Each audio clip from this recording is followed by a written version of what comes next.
মোবাইলের অ্যাপস সঠিকভাবে আনইনস্টল করুন, না হয়তো আপনার স্টোরেজ ফুল হয়ে যেতে পারে, আপনার মোবাইল একেবারে হ্যাং হয়ে যেতে পারে।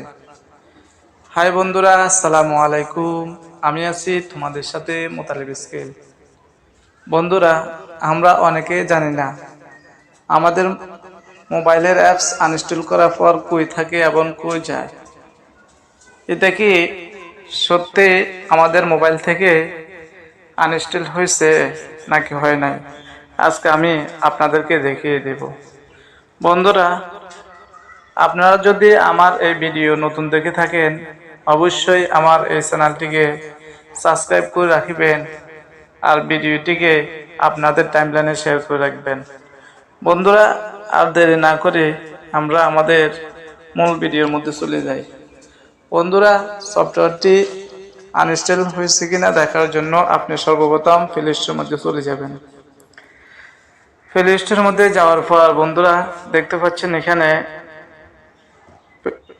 আপনার জিমেইলের আইকন, এটার মধ্যে ক্লিক করবেন। জিমেইলের আইকনের মধ্যে ক্লিক করার পর বন্ধুরা আপনারা দেখতে পাচ্ছেন এখানে ম্যানেজ অ্যাপস অ্যান্ড ডিভাইস, এর মধ্যে ক্লিক করবেন।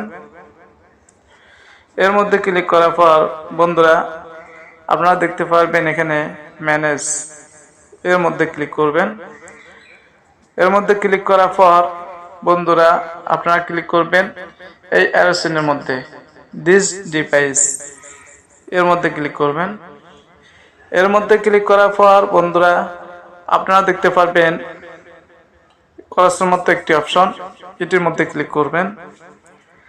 এটির মধ্যে ক্লিক করার পর বন্ধুরা দেখতে পাচ্ছেন বিগত আপনি মোবাইল কিনেছেন ধরে আপনি এই মোবাইলে যতগুলো অ্যাপস ইনস্টল করেছেন সব অ্যাপস আপনি এখানে দেখতে পাবেন।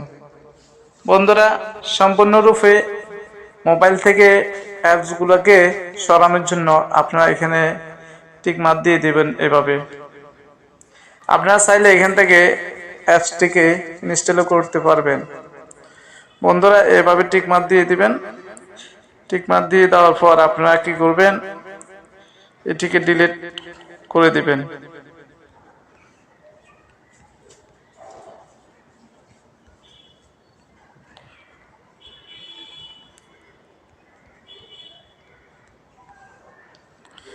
বন্ধুরা এভাবে টিক মার্ক দিয়ে আপনারা ক্লিক করবেন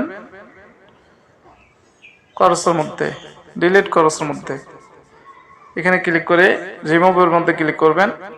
রিমুভের মধ্যে ক্লিক করার সাথে সাথে দেখতে পারবেন বন্ধুরা আপনাদের কাঙ্ক্ষিত অ্যাপস একবারে আপনার মোবাইল থেকে সরে গেছে।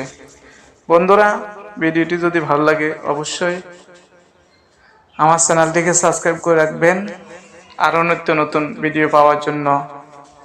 বন্ধুরা, ভিডিওটি যদি ভালো লাগে অবশ্যই আপনাদের টাইমলাইনে শেয়ার করে দিবেন। ভালো থাকবেন। আল্লাহ হাফেজ। আসসালামু আলাইকুম ওয়া রাহমাতুল্লাহ।